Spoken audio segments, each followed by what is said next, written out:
Check 2212.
Yeah, it's going to start at 6. And then.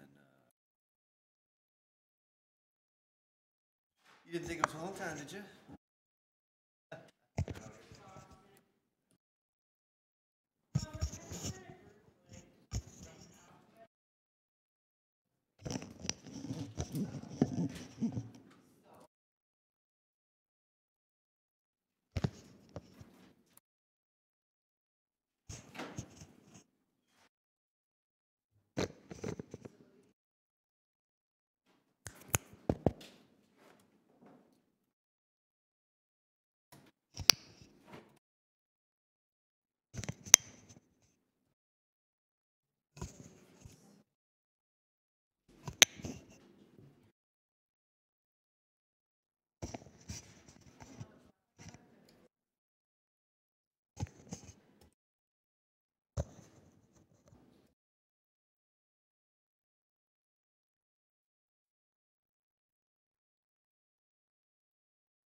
I'd like to call this meeting to order.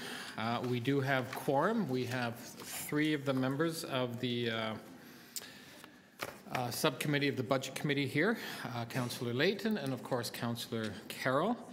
There's 2 subcommittees that are listening to deputations across the city. Actually, one is right now in Scarborough, 5 minutes ago started. We are, my 2 colleagues and I are doing the City Hall and the North York Civic Centre consultations. North York will be next week, I believe, on Monday.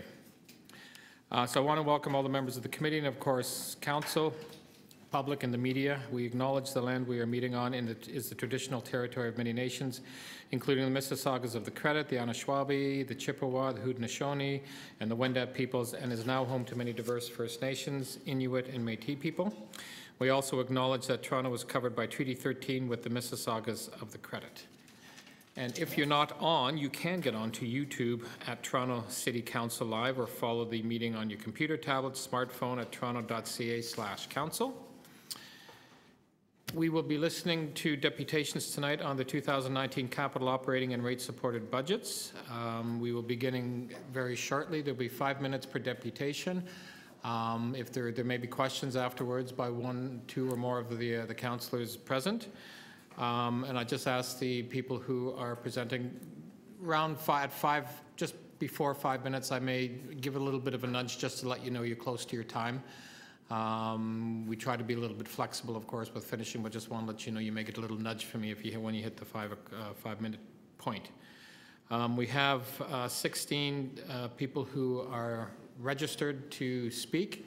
If there's anybody here who is not registered, and would like to speak, you just come see the clerks if we can, and we'll register you to speak.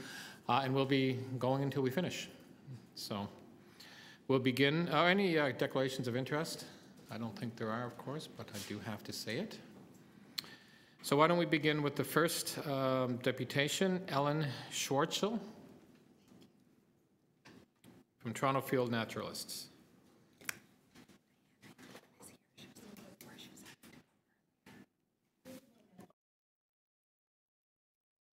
So yes, my name is Ellen Schwartzel, and I'm speaking for the Toronto Field Naturalists. Protecting and appreciating Toronto's nature has been the mandate of the Toronto Field Naturalists for almost 100 years now. So we know Toronto's ravines better than most. We're here today to ask for multi-year dedicated funding to save Toronto ravines. Toronto's ravine strategy was approved and passed by Council in September 2017, so ravines deserve attention in this 2019 budget. The ravine strategy explicitly states that its overarching goal is protecting these spaces by maintaining and improving their ecological health.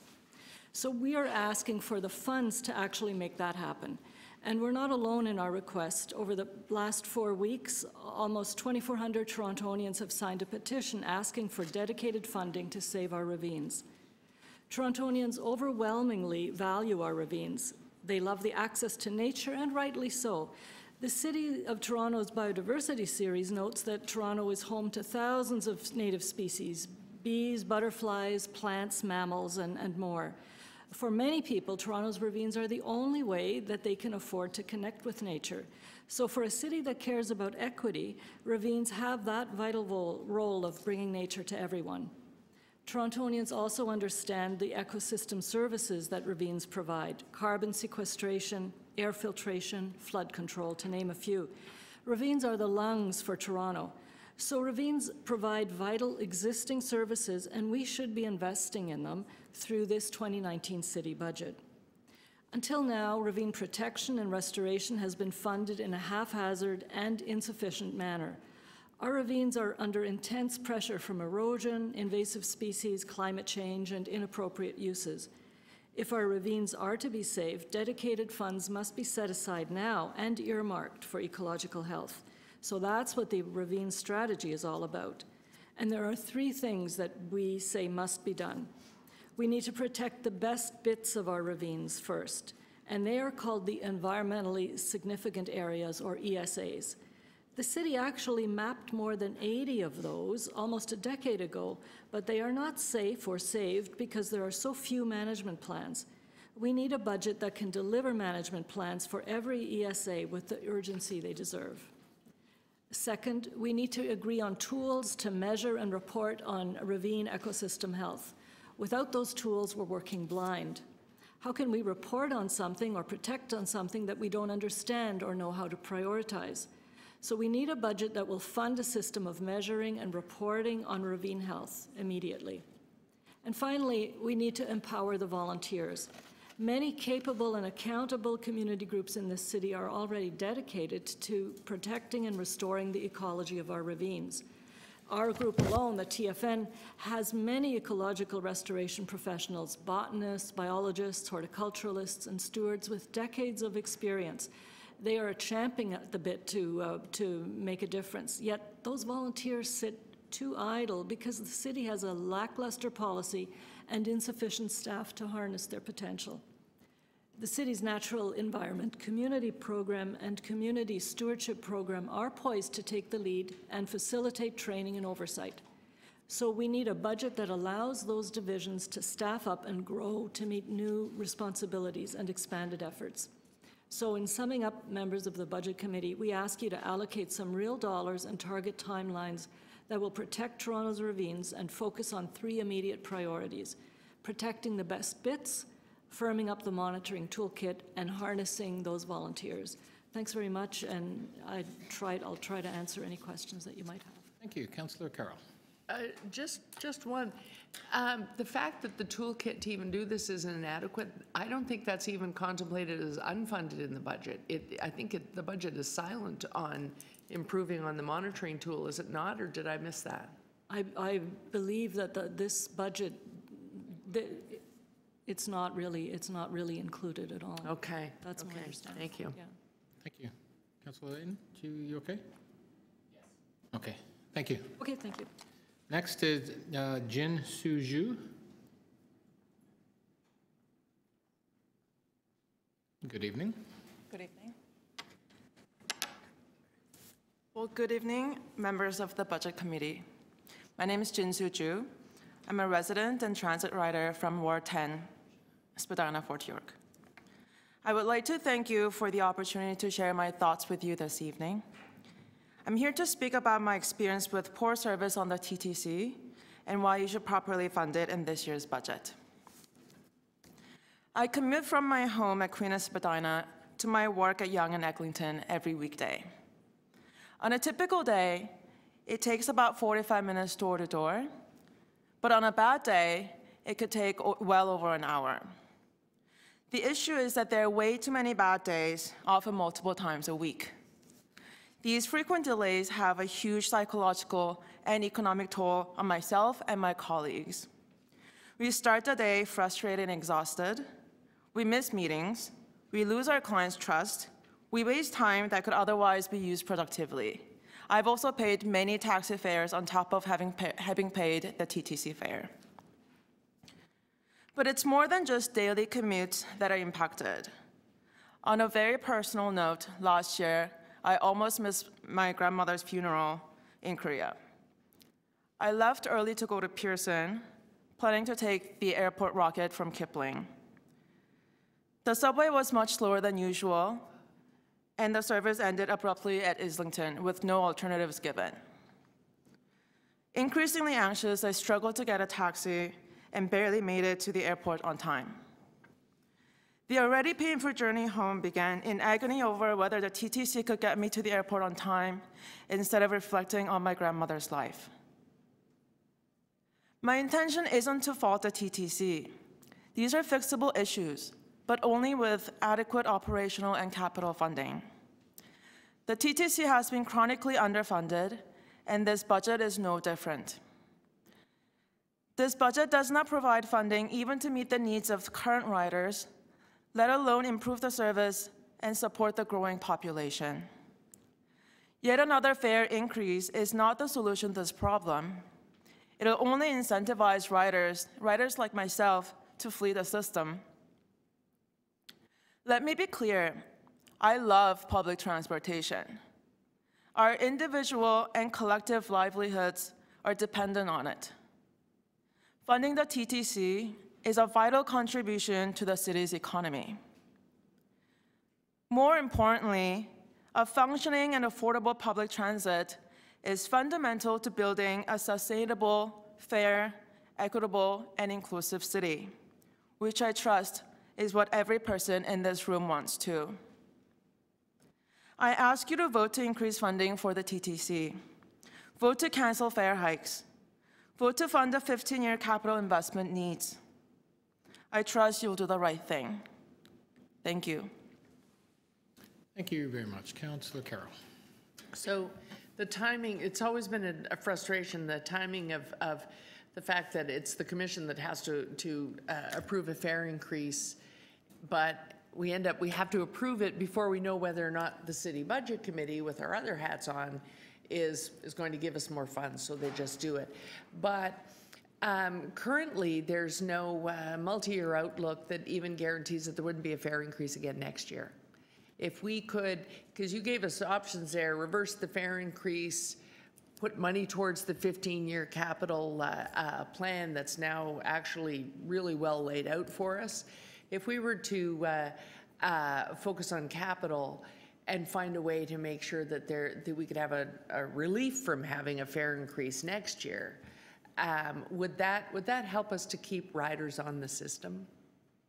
I can't speak for all riders, and my belief is that fare increase and capital funding are not mutually exclusive issues. Yeah.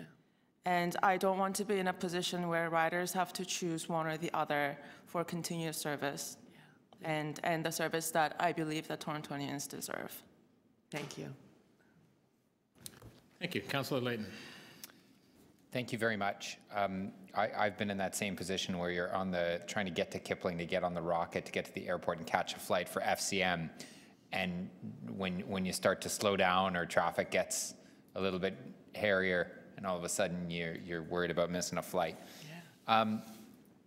So the TTC fares, the city's user fee policy exists on a spectrum, where some things we know provide community value and that we should contribute more by way of taxes to their use.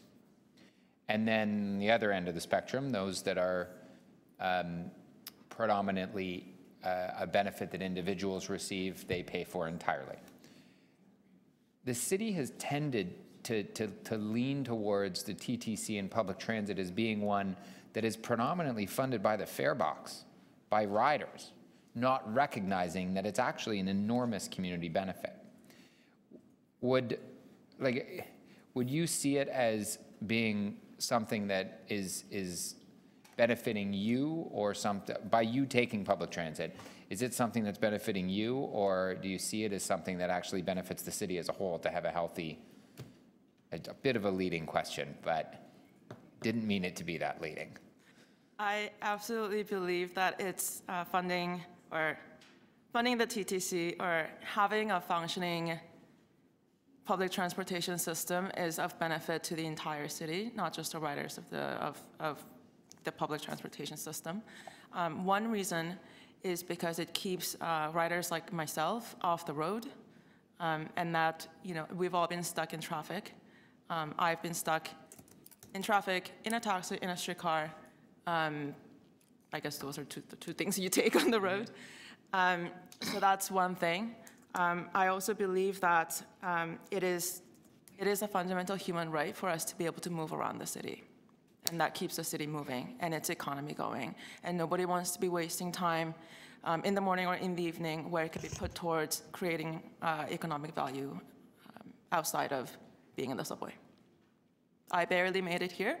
Today the subway ran, but I was very concerned that I would not be here, ironically, to speak about the TTC because of the TTC delay. Fair enough, thank you. Thank you very much. I'm just going to move up one person, Diana Yoon. She was here in the day consultations, but was just a little bit late before we ended, so I'm actually going to have her come up.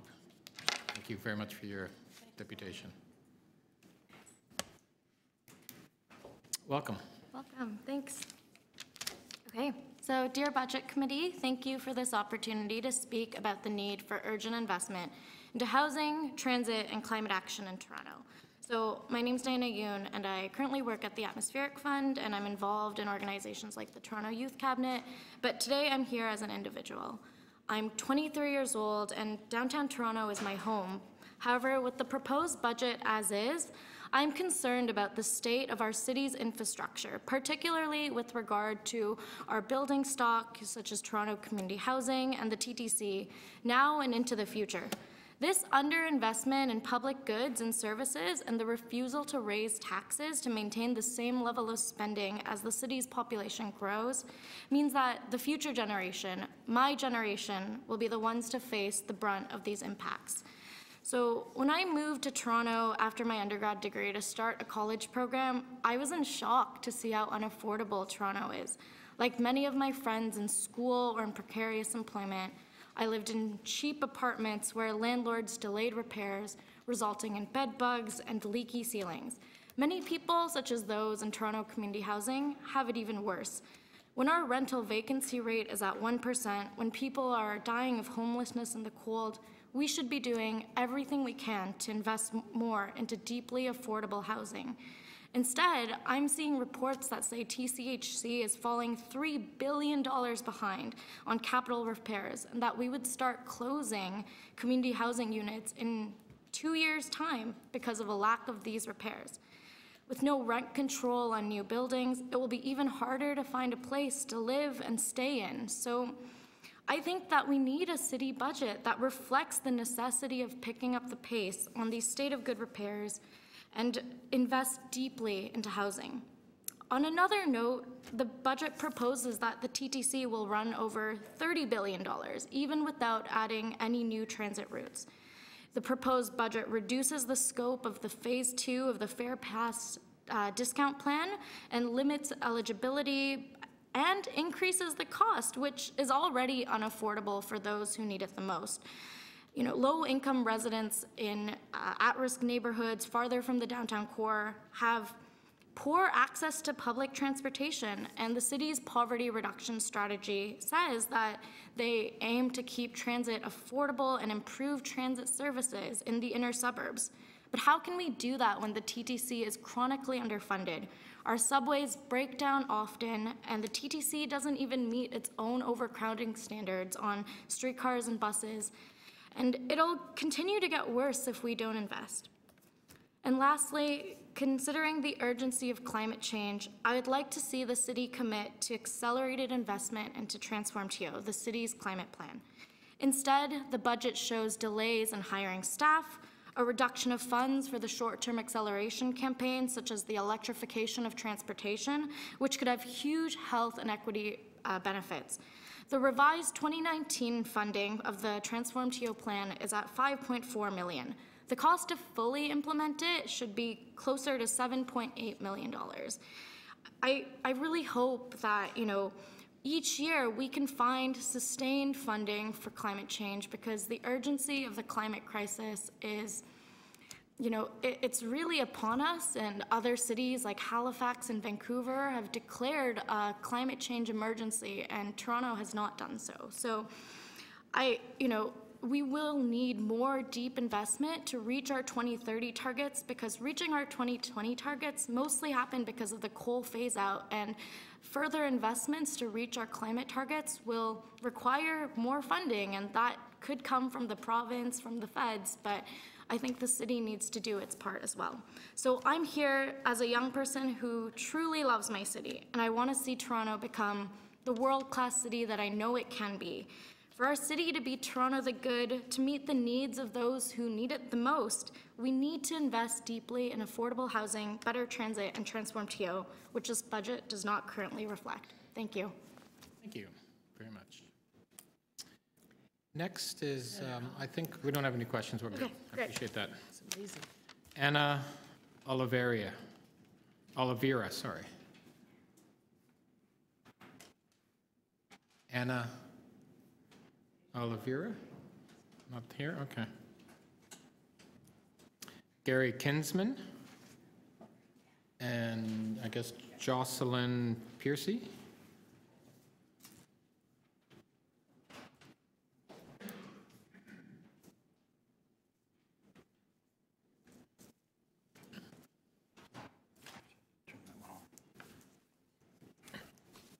Welcome.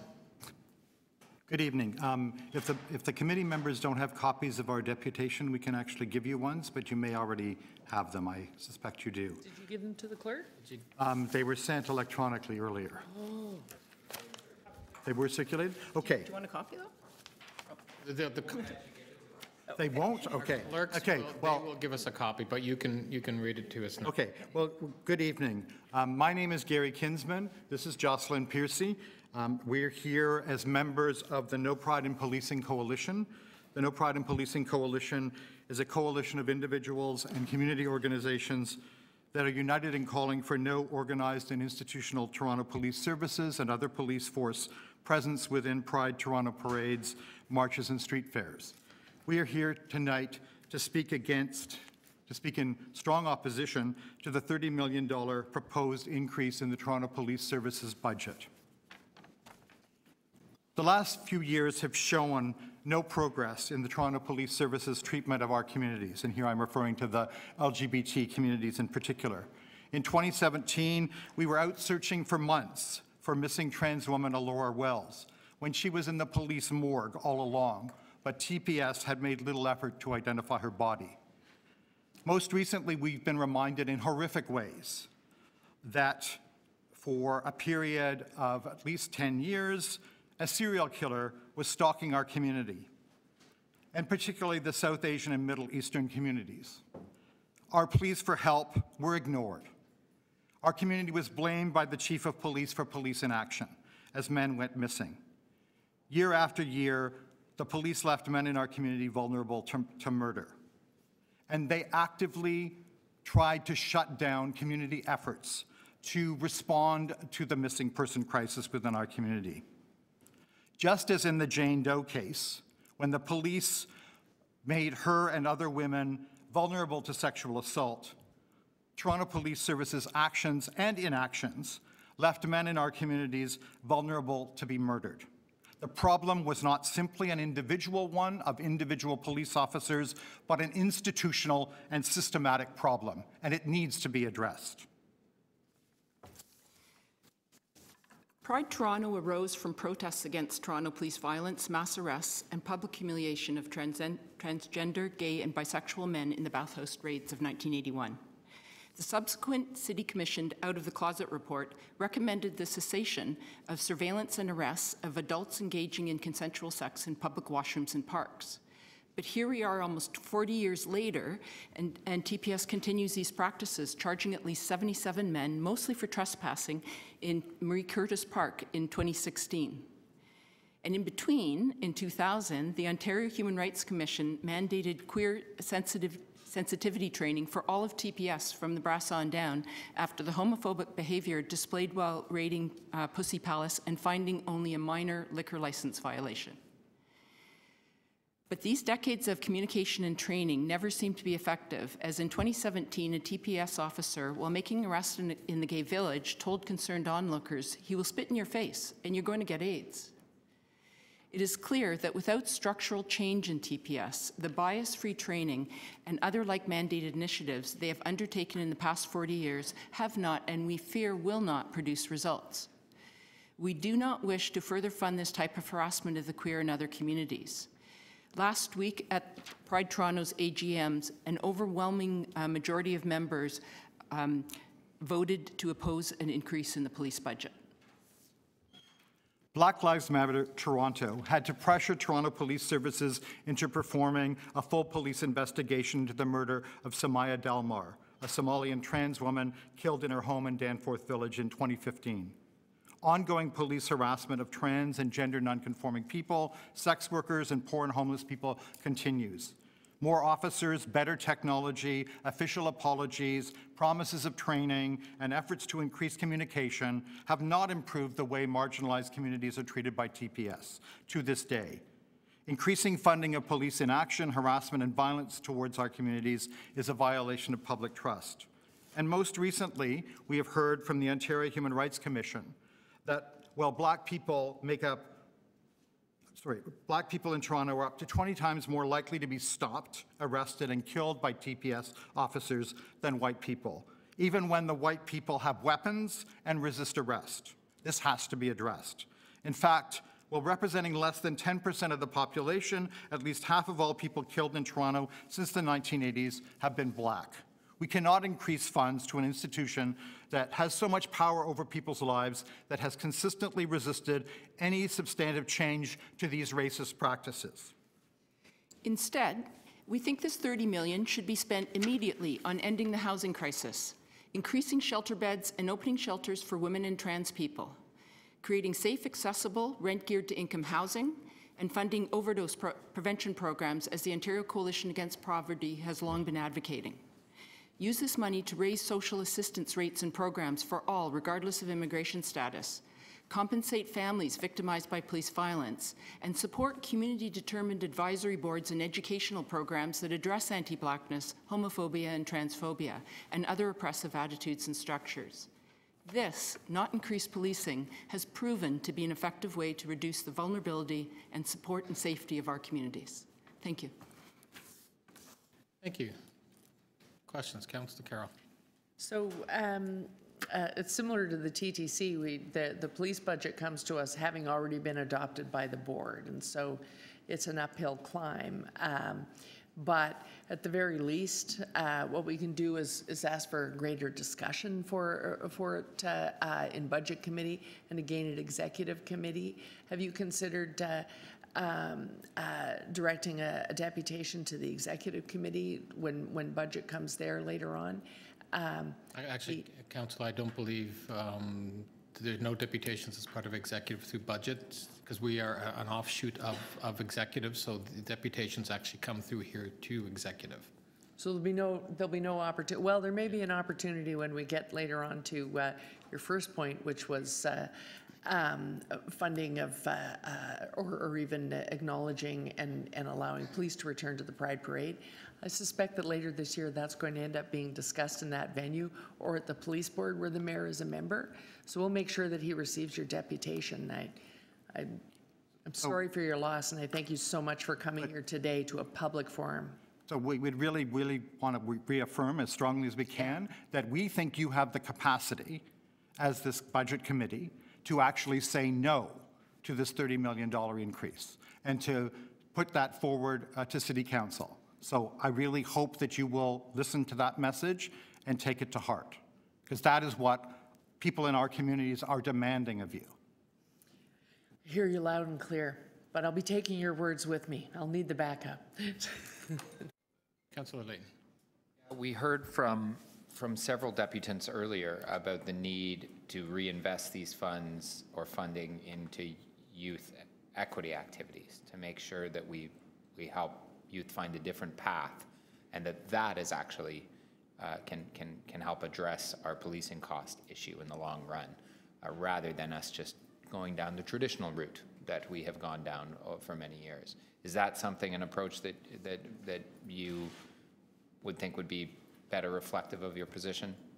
Certainly, like what we're suggesting is the $30 million that the Police Services Board is asking for should be much better spent on things like housing, shelters, youth services. Those actually get at some of the roots of the problems in our city. Having more police on the streets, more intensive policing is not going to solve anyone's problems. It's actually going to create more difficulties for people in many different communities in the city.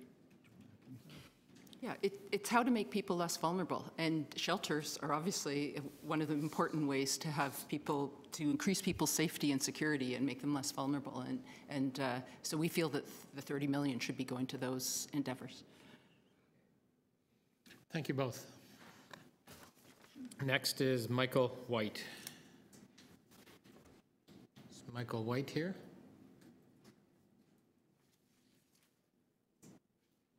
One more time for Michael White. No. Okay, next is Hani Afra.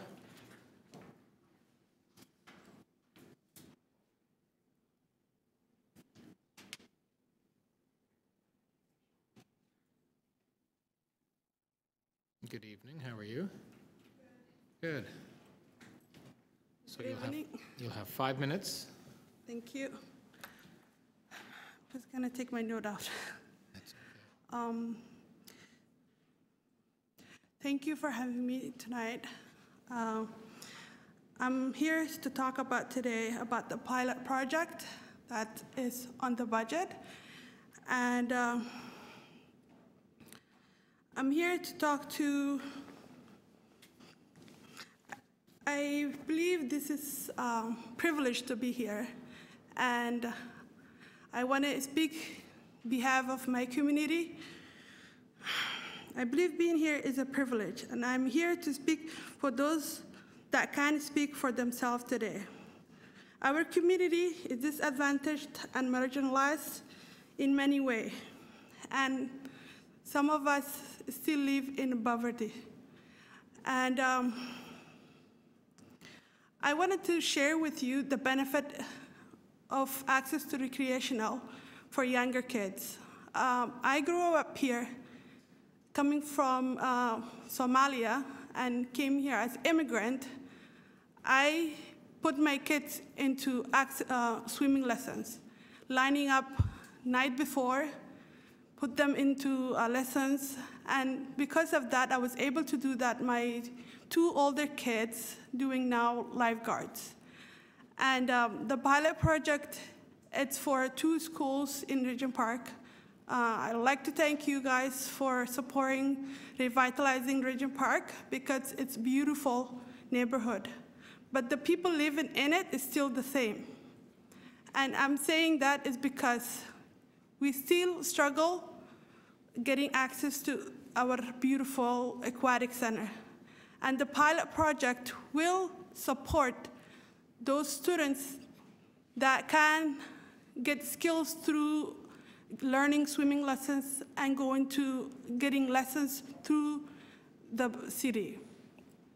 If you support this pilot project, all of you today, it's not only gonna help Regent Park, it will also help the city in a wider, because we know today we have a lot of youth who are going through a lot, getting in trouble with the police, getting in trouble. I don't think anybody wants to be getting in trouble. It's just they don't know better. And I think this is one way to reduce that, getting them into trouble, getting them learn swimming lessons through the school boards, and also to build their skills, because I believe swimming is a life skill. And if they get that, they will have opportunities getting jobs with the city or other places, and they will know better. I just want to emphasize how Regent Park is becoming the new community for Toronto, because we have middle classes and low-income people living together. So we want to change also the people, not just the buildings. And this is one way we can change today the community, the people live in it, and I think it would be a good example for the whole city to follow through. Because if kids get lessons, like swimming lessons, skating lessons, they get to think, they take their frustration out in different ways. We know that if they know better and they do positive things, that they will not help themselves and their community, but help the whole city and save lots lives. I think I said everything I wanted to say. You did well. Thank you very much. Councillor Carroll. We had someone here earlier to speak to this program, $160,000 out of a $13 billion budget to do it. I don't want the wrong number to get back there. I did a quick calculation on my calculator and discovered that we could put that program in the budget for an extra 12 cents per ratepayer, but I did the math wrong. It's actually less than 10 cents per ratepayer. Oh, wow. So I'm going to make that case. Will you be able to let people know that in the community, that that's really all we're asking about, a dime? Definitely. Okay, thank you. Definitely. Thank you. Appreciate your time. Thanks. Next is Mary Ann Scott.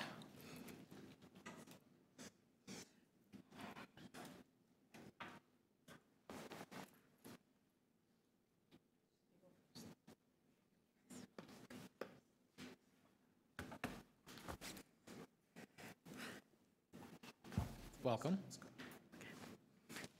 Good evening. My name is Soem Scott. The pilot program for swimming means a lot to me, especially because I want to become a lifeguard. And the Aquatic Center is a good place for not just for me, but for other children in our neighborhood. Having swimming lessons through the schools will help and encourage children to learn how to swim and can lead to getting a job as a lifeguard. Some of my friends don't know how to swim though, and it's not safe, and giving them this opportunity through the schools is very important. So please support this pilot program. It can change lives. Thank you.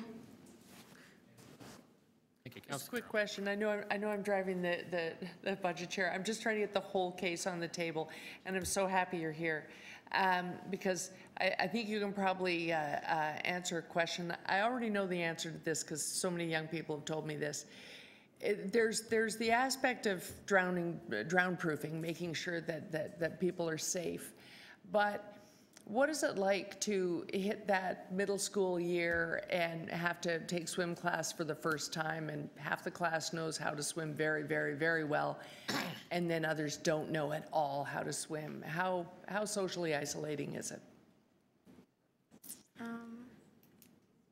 It's a problem, isn't it? Yes. Let's put it that way. It's a big problem. It's like a lot of children can swim, and a lot of them can't. Yeah, So yeah. It's like, And classrooms in Toronto are mixed with people from, many of them in the downtown core. People are coming from far and wide. So there is a real mix in there. Everyone from the child who's got a $1 million cottage somewhere in the country to someone who's never had the opportunity to learn how to swim. We got to even that scale out, haven't we? yeah. Thank you. Thank you very much. Just to reiterate what my daughter said, I'm Marianne Scott. Okay. And just as you said, Councillor, about the just the people who are using the Aquatic Center. And, you know, we've discovered quite recently that the children in our community are actually, you know, being pushed out and not being able to use, you know, the Aquatic Center that was, you know, specifically made for them. And, you know, having these lessons in the schools will alleviate some of the stress that the Parks and Rec is facing with not being able to provide enough classes for children. So I think, you know, allowing this program to be implemented through the schools, it can, you know, alleviate some of the pressure on the, you know, the pool itself, and allow more children to have the opportunity to swim. Thank you. Thank you. Next is Sumaya Afra.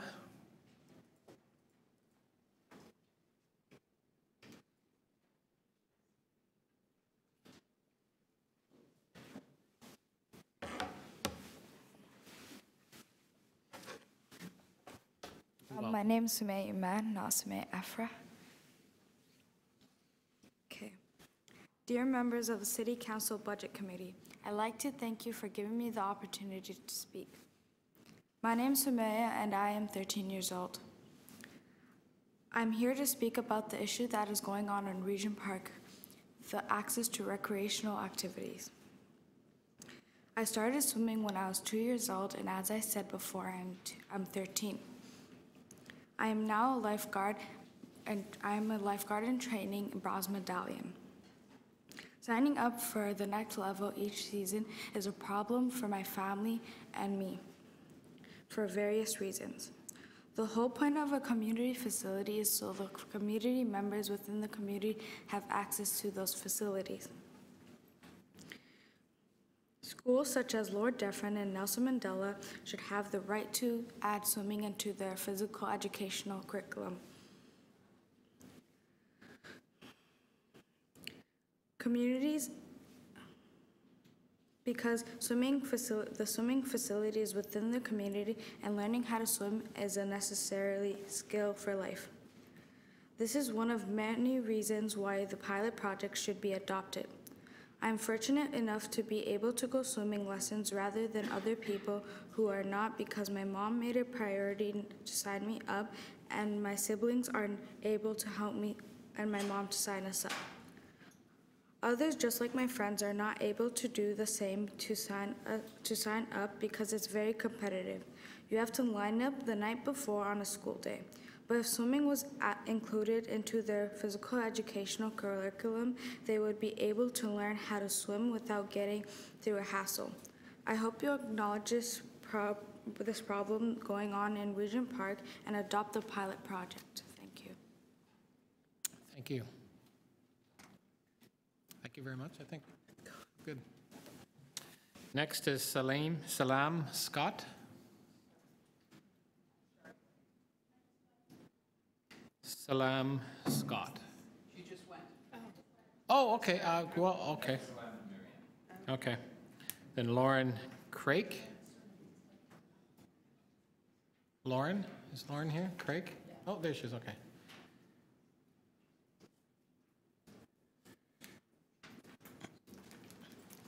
Good evening. Thank you for having me. My name is Lauren Craik. I'm a resident of Ward 11 and a member of the Toronto Youth Cabinet. And before I start my deputation here today, I would just like to give a shout out and say thanks to all the other youth who have spoken on the budget today. It's very nice to see other youth so engaged in the budget, and I completely agree with what everyone was saying about the importance of recreational programs to the city, and especially the importance of tackling the recreational program backlog that the city currently faces. So as one of the many young people who currently work and live in the city, I am deeply concerned about the state of the future of our finances. The proposed budget is still $79 million short of truly being balanced, with various uncertainties embedded in the budget. And even if you do accept the premise that we will be able to secure the full amount of proposed money from senior levels of the government and realize the unconfirmed budget reductions, there is still a massive problem with the city's 10-year capital budget and plan. Billions in state of good repair requirements remain unfunded. As per the long-term financial plan released in 2018, there is approximately $30 billion in unfunded priorities, and the 2019 budget presents a growing slate of necessary city improvements that are continuously pushed to the side. And this isn't a new problem. In 2015, the alarm bells were first rung, warning the city of the precarious nature of the budget, and yet nothing was done.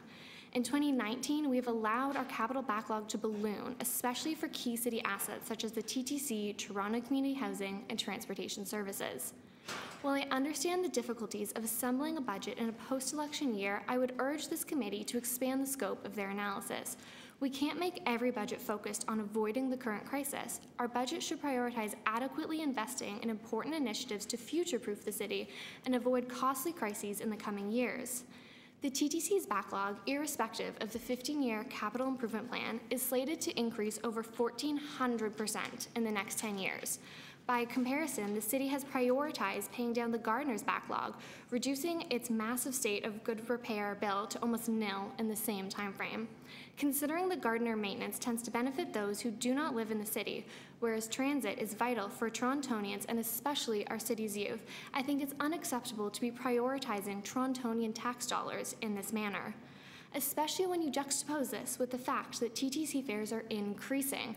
I think it's mentioned earlier in the night, and I want to point out that currently the TTC is one of the lowest subsidized transit systems in all of North America. And so the fact that fares are increasing without any guarantee that quantity or quality of service will increase, I think if you were to see this in any other business, this would be completely and totally unacceptable. But because Torontonians are so dependent on the transit system we have in our city, we're held ransom to these changes. We can't keep doing what's politically expedient at the cost of doing what is right. Our budget must change in order to fulfill priorities set out by the city. The budget demonstrates to the people where your priorities are, and unfunded priorities, and major funding gaps for that matter, demonstrate to the public that major city files such as transit and housing are not priorities at all. We can't continue to focus and rely solely on property taxes in the MLTT meeting a certain threshold and trying to fit in as much as we can under those limitations. Neither are sufficient sources of funding for the type of investment the city needs. There is a host of revenue-raising mechanisms that the city could use under City of Toronto Act, and there's an even larger slate if the city is willing to engage with the province. In 2016, it was identified by KPMG that a 50-cent parking levy could raise at least $171 million for the city, or a parking sales tax could raise between $30 and $121. The motor vehicle registration tax could raise between $18 and $94 million. Compared to cities of similar size and economies, Toronto was one of the few that has not made use of any of these alternative revenue mechanisms. As a youth of the city, I speak for the generation that's going to inherit the results of this unsustainable budget model and backlog of required investment. We ask for a couple simple action items. 1, as the city considers an action plan for the long-term financial plan in this new term, serious considerations must be taken to implement alternative revenue streams as soon as possible. We already have an idea of what we can do. We just now need the courage to take those steps. 2, given the alarming increase to the state of good repair balances for some city assets compared to others, there must be a standard for all city-owned assets and not just the Gardiner or assets that are politically expedient. The ugly but mundane and vital work needs to get done. Thank you so much for the opportunity to speak today, and I hope you take the necessary steps to ensure that the City of Toronto remains a world-class city for all future generations to come. Thank you very much. And I can take any questions. Thank you. That was great. Yeah, that was a particularly good presentation, and you kind of just schooled everyone on council that's like, oh, no, we got a nice balanced budget, we're good. Every year for the past like 10 years. Like, you kind of just schooled everyone. It was pretty awesome. Can we get our tech support to put a little clip that for us? Because we're all going to be asking for it in a little bit. And I bet you at least one media outlet, if they didn't see it, is going to ask for part of that clip. Thank you. Thank you. Thank you, guys. Next is Alec Pang. Hello, I have a presentation. How do I hook my computer up? We'll get a tech person to assist you. How long have you been here and you can't figure, you don't already know how to do this? I've never given a presentation. Really? No. I've seen you depute. Yes, but I have a PowerPoint. Not on a laptop. It's a ThinkPad too. Yes. You want your laptop projected? Yes. Yeah, okay. Just leave it on the table. Oh, nice. I'll hook you up here, sorry. Okay. Oh, is she here? Okay.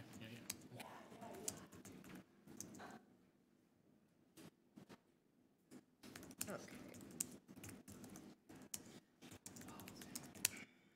Okay. Whenever you're ready, you'll have your 5 minutes.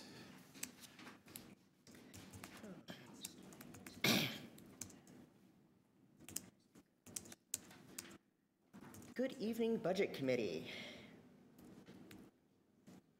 According to CTV, in 2018, there were 50 homicides. Oh, sorry.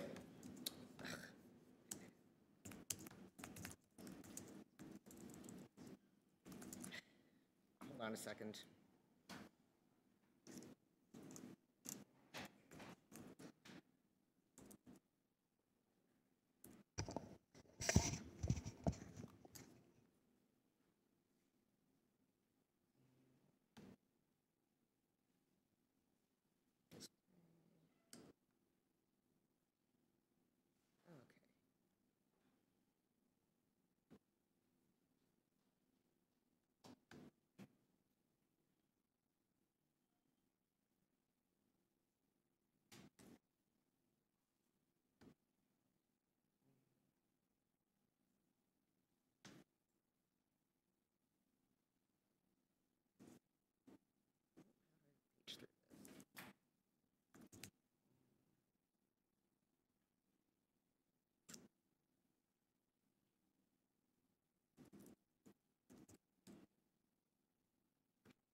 No worries.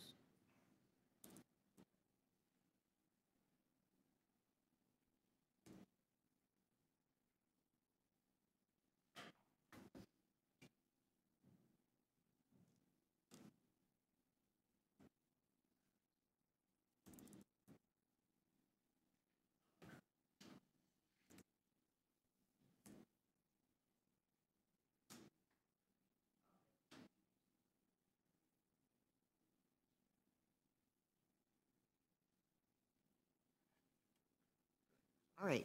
Good evening, everyone. I'm speaking on cost-effective crime prevention. According to CTV, in 2018, there were 50 homicides and 406 shooting incidents. Last year, Toronto City Council approved a gunshot detection system called ShotSpotter. However, many people asked, does it go far enough? Are we taking full advantage of the technology available to us? I'd like to advocate for a pilot project, as yet unfunded, implementing an innovative crime prevention technology. It's a proprietary system developed by a German company with a very long name, shortened as PKD. It was recently acquired by Alphabet, Google's parent company. It's been backed by multiple case studies. The prototype was in 1956, followed up in 2002 and 2015. It has been designed for the smart city that makes full use of real-time granular data collection. That's right, I'm talking about pre-crime. The pilot project requires only 3 full-time positions, staffed by precogs who have the psychic ability to foresee crimes before they happen. Using an intuitive user interface, analysts piece together the visions into a coherent narrative, which is made available to law enforcement.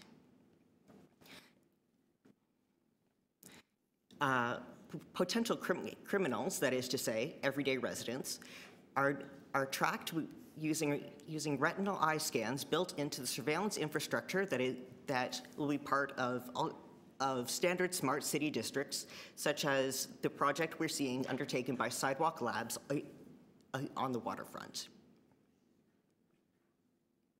Broke, vision zero. Woke, vision everything, everywhere, you cannot escape. Now, there are criticisms of this technology, which I'm giving here for the sake of fairness. Critics of pre-crime say that it doesn't address the root causes of violence, such as poverty and lack of economic opportunities, systemic oppression and discrimination, poorly designed, isolated, and underserved neighborhoods that are hard to get to, hard to get out of, and have very few public services or public spaces. All of these factors lead to alienation, voicelessness, and despair, which create the conditions for violent crime. Critics of pre-crime say that instead, council should invest in existing strategies, such as the poverty reduction strategy, the youth equity strategy, the Confronting Anti-Black Racism Action Plan, and the Affordable Housing Action Plan. Now, the approach that we're taking now does have some advantages. It uses existing programs, facilities, and organizations. The solutions are grassroots and community-based, rather than imposed from above by a draconian dystopian government. And the funding for these programs has already been approved by council. It requires only political willpower to raise and allocate funding. Also, critics say this isn't, quote, literally science fiction. However, the time for urgent action is now. People don't care about the details of strategies or plans or privacy or civil rights. They just want things to get done. In my opinion, instead of throwing money at the same old things that we totally actually haven't thrown money at before, we need to invest in bold new solutions. What could possibly go wrong? Thank you. Thank you for the presentation. I'd just be careful because I think there's some counselors here that have a bit of an unhealthy crush on Alphabet, and if you mention Alphabet's got it, we may just throw everything we can at it. Let's give them some land. Maybe it'll work. Thank you very much. Thank you for your confidence. Next is Zhenglin Liu. Well, those two deputations are going to be hard to follow up on. Good evening, councillors, and thank you for the opportunity to speak. My name is Zhenglin Liu, and I'm a resident of Ward 15, Don Valley West, as well as an engineering and economics student at the University of Toronto. I'm speaking on behalf of University of Toronto Environmental Action, which is a student advocacy group, to call for adequate and effective Transform TO funding both this year and going forward. I would like to thank you for countenancing the $1.35 million of new and enhanced funding budgeted for this year for Transform TO, but also to ask whether we can do better both this year and in future years in light of the $22 million that Transform TO was planned around for its first 3 years and the paltry $2.5 million allocated last year, which looking at the size of the entire budget really isn't very much. And I know Diana mentioned a $7 million figure that would better serve this year. I don't have that number on hand. But anyways, I recently had the fortune of attending COP24, the annual United Nations climate change talks this December, and one of the biggest lessons I learned there was really the powerful role played by subnational governments in driving climate change adaptation and mitigation globally. And the impacts are really close to home, with extreme weather events becoming more intense and more frequent. To draw an example from my profession, I'm doing a co-op at the Independent Electricity System Operator of Ontario. In the summer of last year, the 4th hottest year since 1880, high lake temperatures forced the shutdown of a nuclear generator at Pickering and contributed to an algal bloom that shut down 4 of the generators, I believe, at Pickering that day, which removed almost a tenth of Ontario's generating capacity.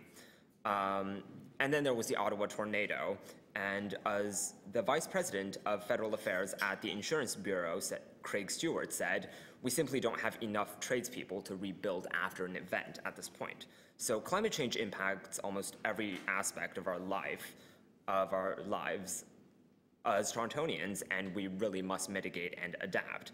Like, personally, I don't want to have to worry about my really outdoorsy boyfriend coming home with Lyme disease every time he goes camping because of how much climate change has increased the habitat of the black-legged tick. And I don't want my family to be anxious about coming back to a flood-damaged basement when we visit my grandparents in Shanghai for what may very well be my grandfather's last time. And these concerns are nothing compared to the impacts that other Torontonians will face from climate change. My education enables me to find a job where I can be flexible when extreme weather causes a transit breakdown. And by the way, we really should have better capital and operating funding for the TTC. And because I don't have mobility issues or chronic respiratory conditions. And not everyone is so lucky. And indeed, this is why the community engagement and capacity building element of Transform TO is so valuable.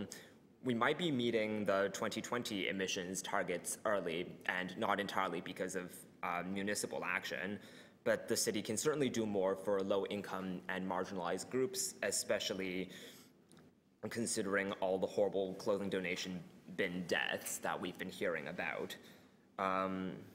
In terms of specific recommendations, I will defer to the expertise of the Toronto Atmospheric Fund when they put out their published public deputation.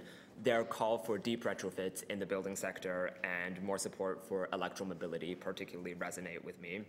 I would say more, but I didn't have much time to prepare, and neither will the city if it doesn't start effective climate action soon. Thank you. Councillor Carroll. So you want us to fund future years, but in fact, we underfunded the very first year. So yes. We're already behind. Very much so. So at the very least, if there was a way of catching up, yeah, we've got to catch up what we haven't done. then get back on track. A briefing note has been ordered, but hasn't been produced yet. We will have, by the time we're adopting this budget, though, a briefing note that tells us what the actual CO2 effect is of not funding it properly. Right. Real time in real years, hopefully, as best they can present it to councillors, so it'll have an impact. I really look forward to seeing that. Is the U of T, is your organization also doing that sort of tracking? Are you here sort of on behalf of them? Are they, is there a group there that's tracking our progress on our Transform TO as an exercise?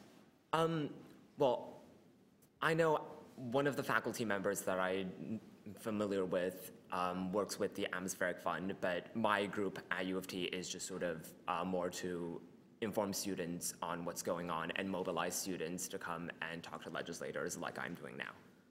So if we don't get back on track by next year, and we won't have the, oh, it's quick, it's been a quick budget after an election. By next year, if they don't see us catching up, we should expect to see more of your colleagues? Oh, I would think so. Okay, thank you. Thank you.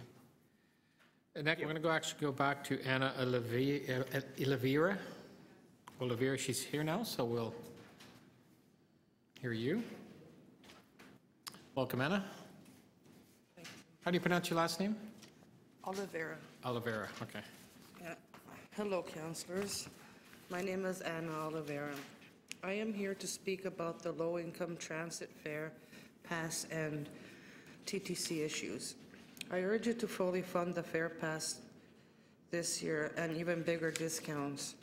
I have a long-term multiple chronic illness, from diabetes to thyroid disease, as well as PTSD. I depend on public transit to get to the doctors, food programs, and workshops for self-improvement. I was here at another budget meeting in years past to call for fare pass and poverty reduction strategy to be funded. It is a shame that the next stages of the fare pass are being delayed. I use the fare pass. It is a good idea, which has somewhat elevated my health distress, but it does not go far enough. I am using this pass but cannot afford it because living on ODSP does not provide enough money for it. I need to pay for it out of my $80 per month special diet. People on ODSP and OW have been suffering. I know this because I am from a neighborhood improvement area. I am thankful for the outreach programs that I have been able to get to, thanks to tokens given away by programs. These programs break the social isolation. Most of us don't choose our life situation. We are born into it. I have been very patient and strong, but I need lower fares on the fare pass so I can afford to get around the city and meet my basic needs. So in conclusion, I urge you to fully fund the fare pass now and deeper discounts. $2 fares and $115 pass is still unaffordable for me. Another fare increase is unacceptable, especially on the fare pass. Thank you. Thank you. Next is Gladys Wong.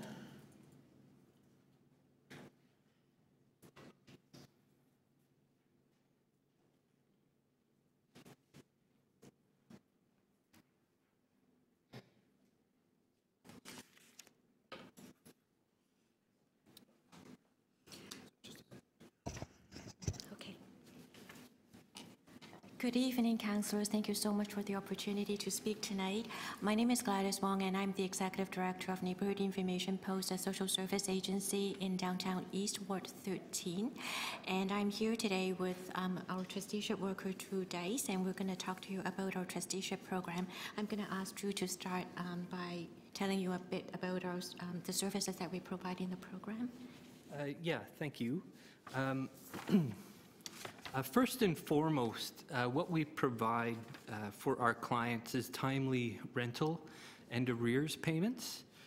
The main goal of our program is to prevent evictions and stabilize housing to keep people off the streets.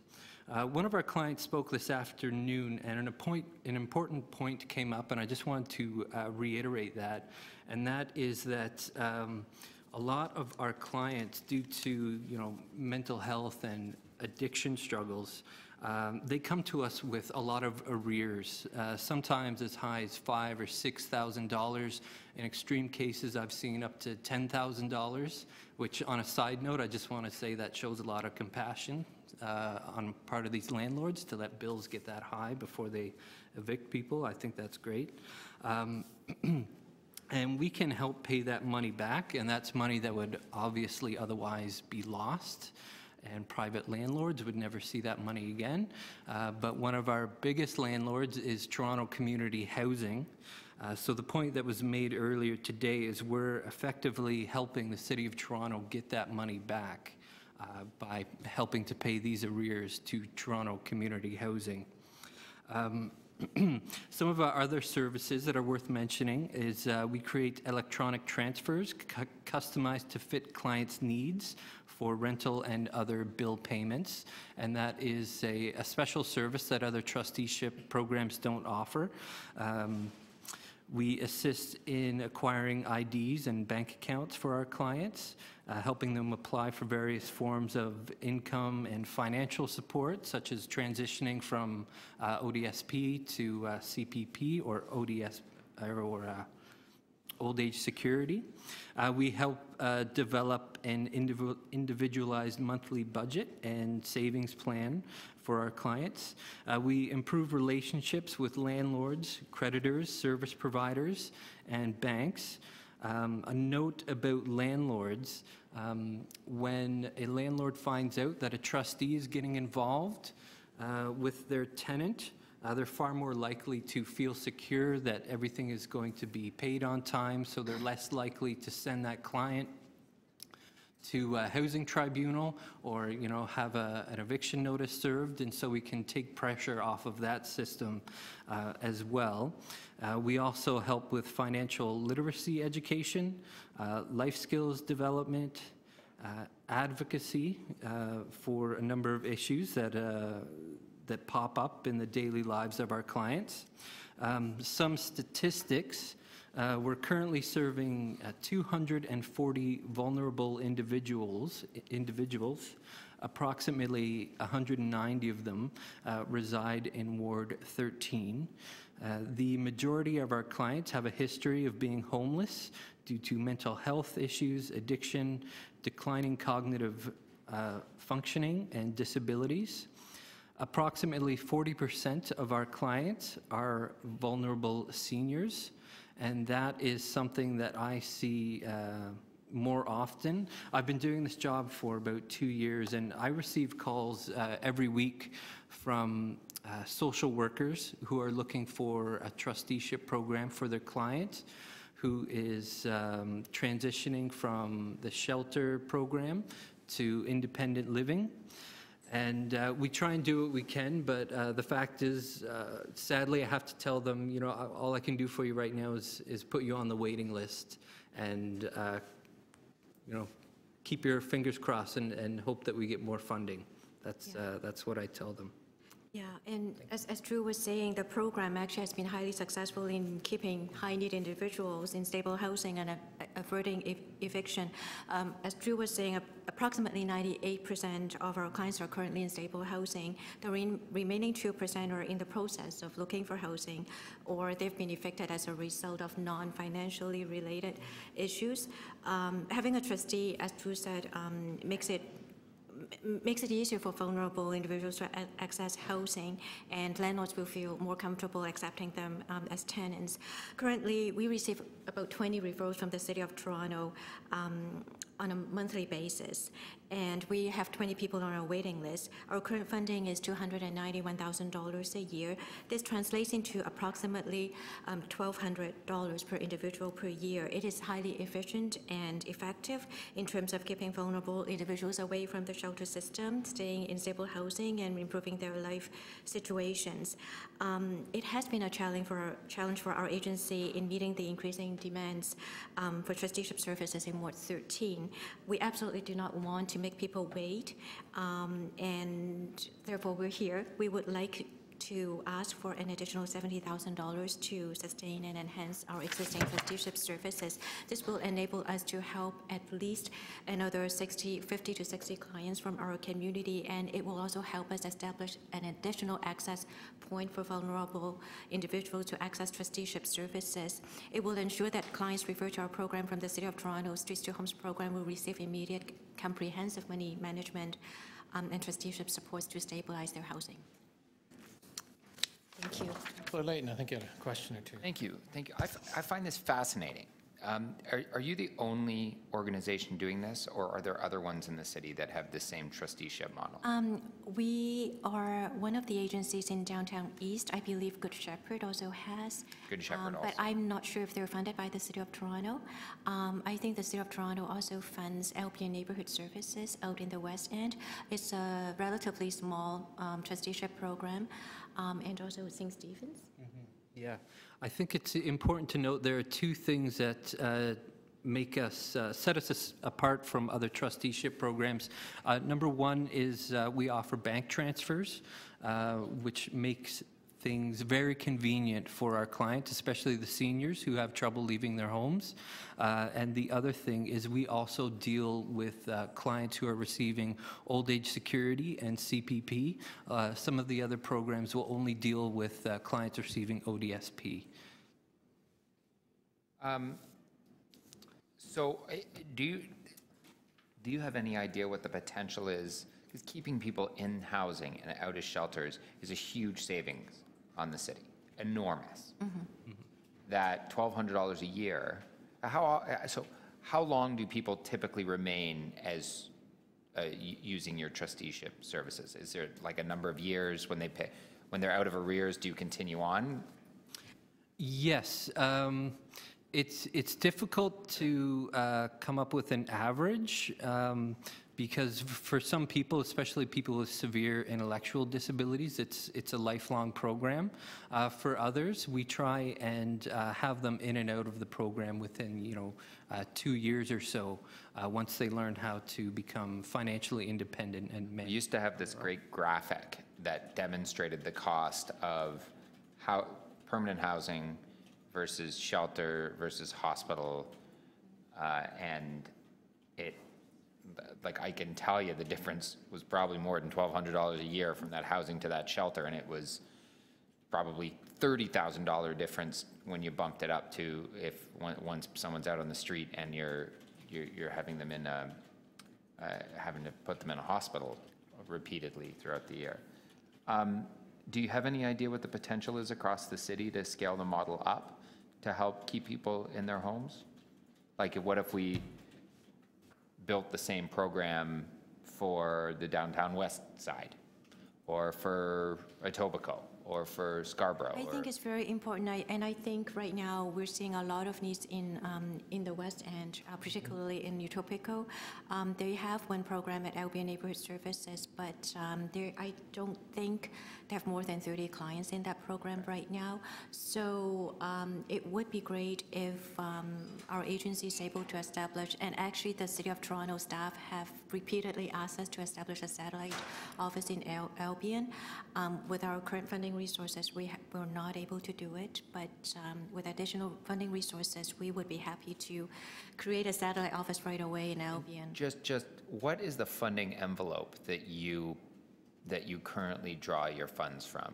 Like, it's a CPIP grant probably, but what CPIP grant? I am not sure. It's from Shelter Housing and Support. It could be from CHIPPY, but I'm not entirely sure. Okay. Thank you very much. Thank you. Thank you very much. Very informative. Next is Monica Mason.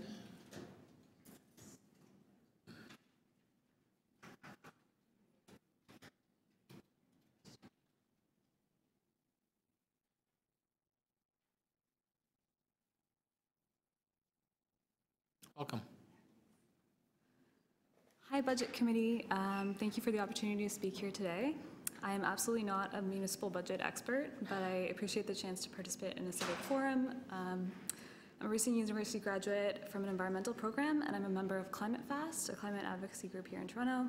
I spent the last 4 years of my life immersed in the study of climate change and its causes and terrifying impacts, often watching climate action be continually deferred by governments. I know that Toronto is one small piece of a much larger puzzle, but we all are responsible for global emissions, being the largest city in Canada, so it's an important issue for us to deal with as well.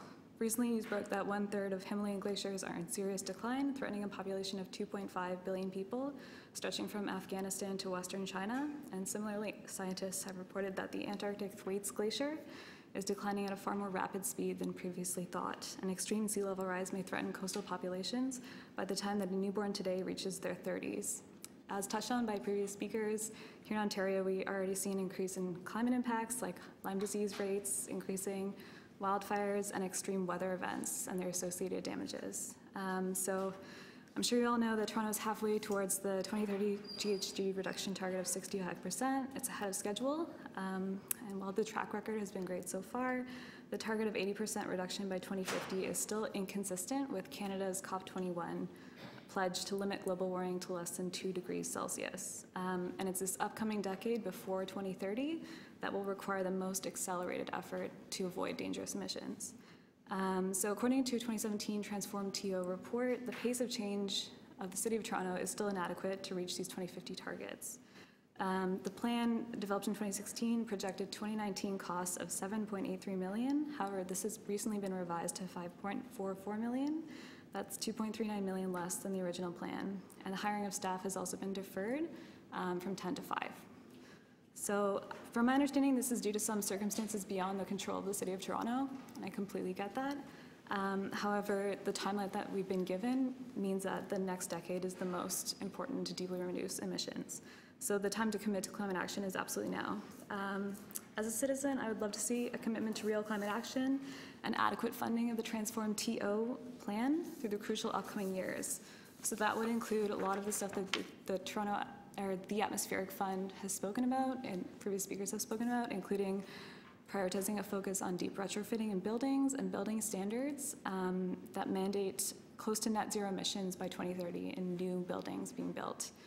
And this would also, you could make sure that vulnerable communities benefit from this through employment and housing initiatives tied to that. Supporting the electrification of transportation, so that's support for EV vehicles, extending transit, and also funding bike lanes, especially in places like the North Yonge Corridor, so widening sidewalks there, supporting the goal of 75% of trips under 5 kilometers to be taken by active transportation in the Transform TO plan. Also financing low carbon initiatives through green bonds, putting resources towards community engagement on the issue, and a communications plan. So apparently 64% of Torontonians think the city should be doing more to address climate change, but only 15% are aware of the Transform TO plan. And then of course supporting related initiatives that mutually reinforce emissions reductions in the 2019 budget. So again, that's low-income transit fares, that's solid waste management, green fleet purchasing for new transit investments, and the ravine strategy. So yeah, I understand that budget priorities are often tight, and directing funding for issues such as childcare, recreation, and housing are highly important. However, they're not fully divorced from issues such as reducing food waste, supporting accessible public transport and green space, and retrofitting buildings, which are all directly linked to positive quality of life. They can create jobs, they can renew infrastructure, and they can increase community benefits while simultaneously reducing our emissions. Thank you. Thank you. The last name on the list is Yared Mazenta. Welcome, Yared. Thank you.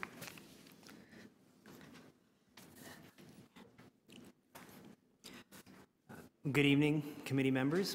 Thank you for taking the time to hear my deputation. My name is Yared Mazenta, and I'm here to speak about the upcoming increase in transit fares and the need to invest in transit service.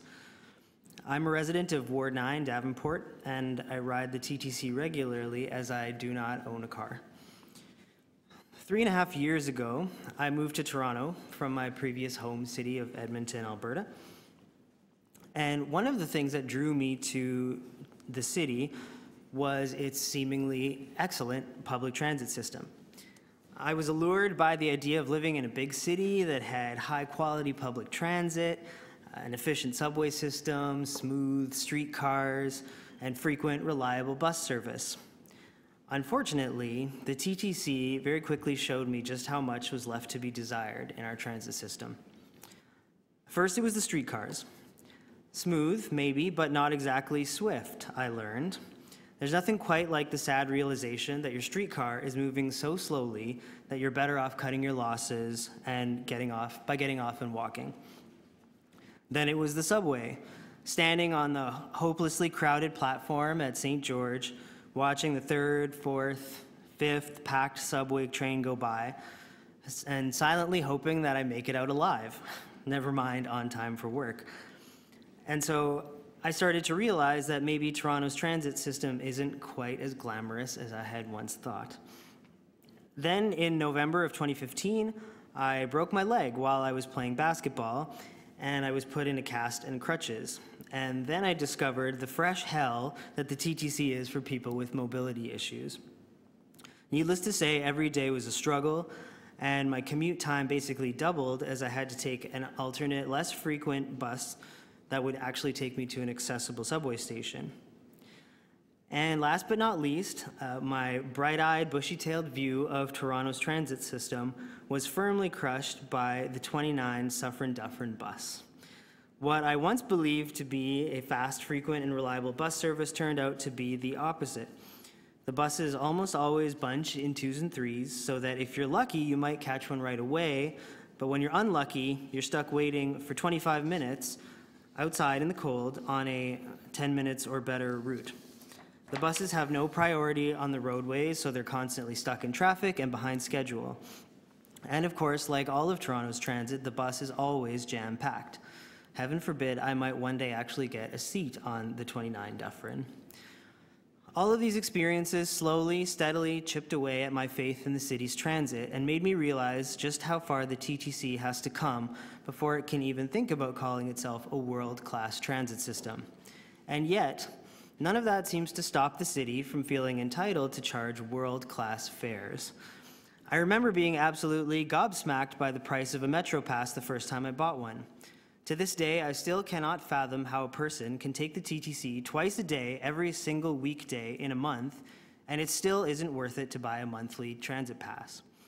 And now the fares are set to go up again, with presto single fares rising above what I hoped was a ceiling of $3. When is enough enough? How deeply must the city gouge its transit riders before someone realizes that the fares are simply far too high and the service provided simply does not justify it? How much more punishment will riders be subjected to before something changes? I came to the city wanting to love transit, but now the truth is I ride my bike as much as I can to avoid the TTC, and only when the really brutal winter weather hits do I reluctantly resort to transit. I probably buy 1, maybe 2 monthly passes in a year, and during the other months I take transit as sparingly as I can, often cycling or walking long distances instead. I believe I am a poster child for how the city seemingly does its best to frustrate and alienate transit riders despite telling us that it's supposed to be the better way. Most days it is truly not the better way for me as much as I wish it were. And so I ask you as members of the Budget Committee to consider the plight of us transit riders and to do what you can to cancel the scheduled fare increases and instead focus on investing real tax dollars into improving service across the system. That might help make riders like me start loving the TTC again. Thank you. Thank you very much. Thank you. I just want to check, is Michael White here at all? He wasn't here earlier. Michael White? Okay, is there anybody else who hasn't registered that would like to speak? Okay, well, thank you very much, everybody, for coming and speaking with us on the 2019 budget. It is very much appreciated. On behalf of Councillor Layton, of course, and Councillor Carroll, thank you for coming. We just have a procedural motion we have to deal with, that the Budget Subcommittee for City Hall and North York Civic Center consultation receive for information the public presentations and the communications submitted by members of the public. All in favor? Opposed? That's carried. We're done now till, I guess, we'll be at North York on Monday.